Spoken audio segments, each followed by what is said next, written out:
प्यारे विद्यार्थियों, आज हम जो आपके आयतन और क्षेत्रफल वाली प्रश्नावली है उससे हम लोग अति महत्वपूर्ण प्रकृति के सवाल देखेंगे। ऐसे सवाल परीक्षा में अनेक बार आए हैं। सवाल में क्या है कि किसी एक संरचना, चाहे वो शंकु हो, गोला हो, बेलन हो, घन हो, घनाभ हो, उसको पिघलाकर कोई दूसरी संरचना बनाना। कोई दूसरी संरचना बदल देते हैं, यानी घनाभ को घन में बदल दिया, या बेलन को शंकु में बदल दिया, या शंकु को गोले में बदल दिया, ठीक है, या अर्धगोले को पूर्ण गोले में बदल दिया, या बड़े घनाभ को पिघलाकर छोटे घनाभ बना दिए, बड़े गोले को पिघलाकर छोटी गोलियां बना दी। तो ऐसे सवालों में दो प्रकार की बातें आती है। एक तो उनकी जो नई जो संरचना बनेगी उनकी संख्या कितनी होगी, अथवा जो नई संरचना जो बनती है उसमें कोई एक राशि छोड़ दी जाएगी, उसको ज्ञात करना होगा। तो इसको देखते हैं, दोनों प्रकार के हम लोग सवाल देखेंगे।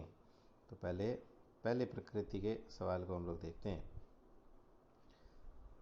तो देखिए, लिखा हुआ है एक संरचना शंकु, बेलन, गोला आदि को पिघलाकर दूसरी संरचना बनाने संबंधी सवाल। ठीक है, जैसे बेलन को पिघलाकर, यहाँ पे इस सवाल में धातु को पिघलाकर बेलन बना रहे हैं। तो 4.2 सेमी त्रिज्या वाले धातु के गोले पिघलाकर 7 सेमी त्रिज्या वाले एक बेलन के रूप में डाला जाता है। तो ये देखो, धातु का गोला और बेलन में बदला जाता है, और बेलन की ऊंचाई ज्ञात करनी है अपने। ठीक है, संख्या नहीं बची। इन ऐसे सभी सवालों में एक चीज़ याद रखना है, दोनों संरचनाओं का आयतन एक समान होगा। आयतन एक समान होगा। तो जो राशियाँ दी है वो मैं लिखता हूँ पहले। जैसे सबसे पहले इसमें गोले की त्रिज्या दी गई है। तो गोले की त्रिज्या मैं लिख रहा हूँ 4.2 सेमी, इसको आर से निरूपित कर दिया। और बेलन की त्रिज्या दी गई है, तो बेलन की त्रिज्या को पहले वाले को R1 तो इसको R2, पहले वाले को स्मॉल r तो इसको कैपिटल R लिख दिया, 7 सेमी। ठीक है, अब जैसे अभी मैंने बताया कि ध्यान रखना है कि एक संरचना और दूसरी संरचना में बदलते हैं तो दोनों के आयतन बराबर होते हैं। तो प्रश्नानुसार में लिख दिया कि जो नया बेलन बनेगा पिघलाकर, उसका आयतन बराबर होगा गोले के आयतन के जिसको पिघलाया गया है।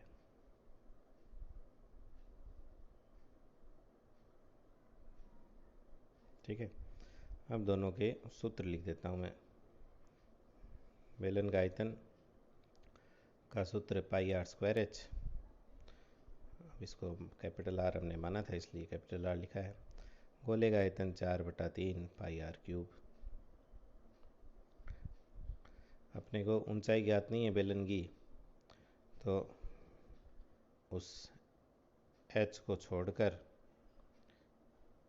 बाकी सब संख्याओं को उधर ले जा रहा हूं, मैं पक्षांतरण कर रहा हूं।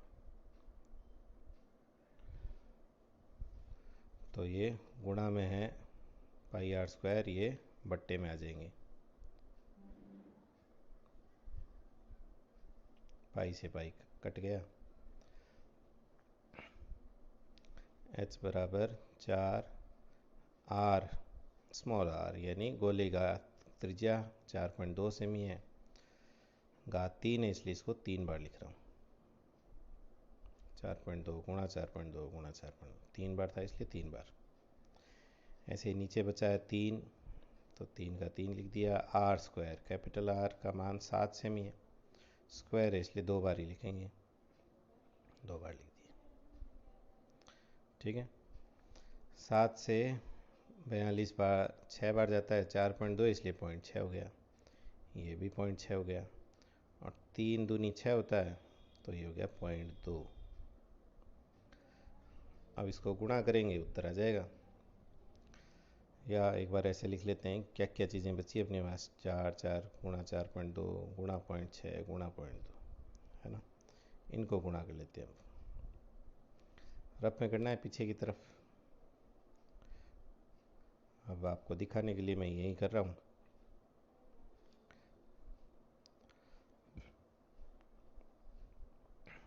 इधर ही करके दिखाते हैं।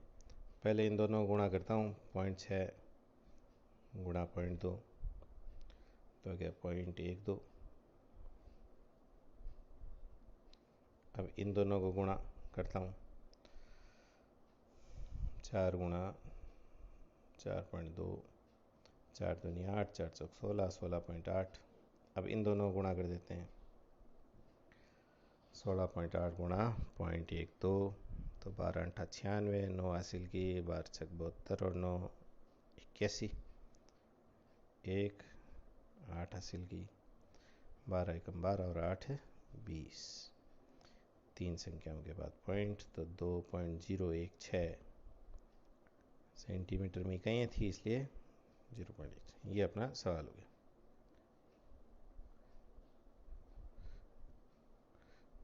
ये उत्तर। ठीक है। अब ऐसा ही प्रकृति का दूसरा सवाल देखते हैं जिसमें संख्या निकालनी होगी। तो संख्या वाला सवाल हम लोग देखते हैं। तो दूसरा वीडियो है उसके लिए।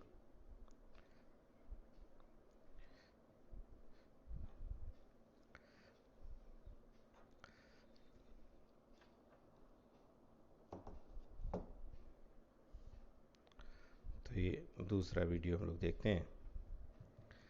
इसमें सवाल है 4 सेमी त्रिज्या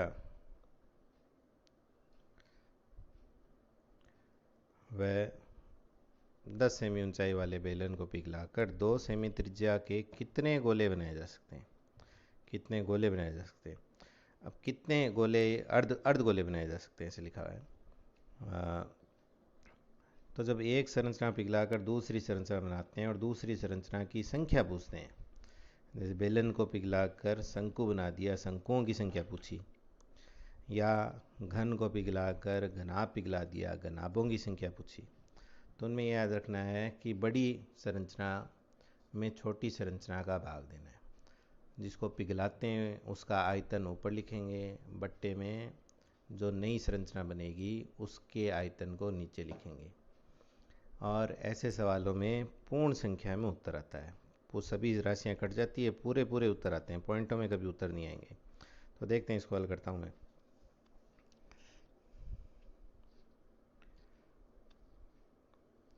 सबसे पहले मैं लिख रहा हूं बेलन की त्रिज्या,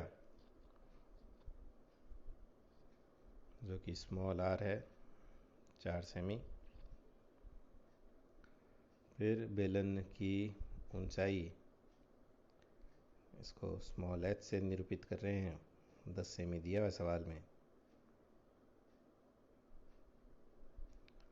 और अर्धगोले की त्रिज्या दी हुई है।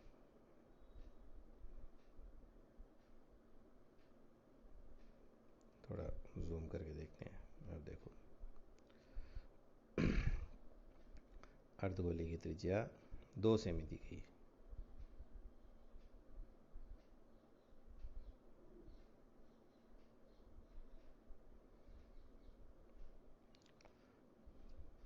अब पूछना है अर्धगोले कितने बनेंगे वो है। तो आपको अभी मैंने बताया, बड़ी संरचना किसको पिघलाता है वो बड़ी चीज़ है, बेलन को पिघलाया जा रहा है, तो उसमें भाग देना है एक अर्धगोले का इतना।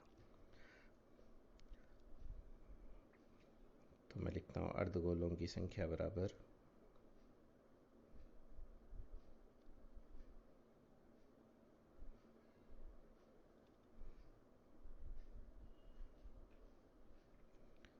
बेलन का आयतन